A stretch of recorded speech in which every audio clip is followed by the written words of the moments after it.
कसमादेमधून दिव्यांग आक्रोश मोर्चास उत्स्फूर्त असा पाठिंबा मिळाला।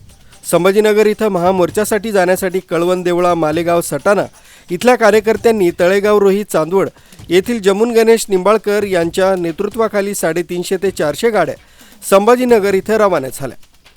भर पावसात प्रचंड गर्दीत बच्चूभाऊंनी नतमस्तक होऊन कार्यकर्त्यांना नमस्कार करून अभिवादन केलं। बच्चूभाऊ कडू यांनी सांगितलं की तुम्ही एवढ्या भर पावसात आलात, बच्चू कडू हे कधीच विसरणार नाही असंही सांगितलं। सरकारनं आपल्या मागण्या मान्य नाही केल्या तर 5 सप्टेंबरपर्यंत मागण्या मान्य नाही केल्या तर 22 सप्टेंबरला मुंबईत शिवाजी पार्कवर येणार असा इशाराच बच्चूभाऊंनी दिला। शेतकरी शेतमजूर दिव्यांगांच्या मागण्या पूर्ण करा असा इशारा सरकारला बच्चूभाऊंनी दिला।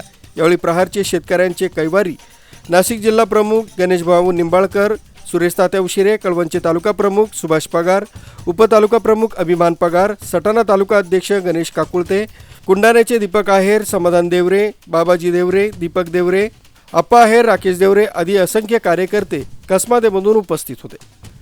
योगेश निकम, हॅलो नाशिक, कळवण। संभाजीनगरला आपण आंदोलन करतोय, त्याला परवानगी नाकारली जरी असली तरी आम्ही आंदोलन करू। 2.5 ते 3 लाख शेतकरी तिथे येणार आहे। कोण आम्हाला अडवते ते आम्ही पाहणार आहोत। आम्ही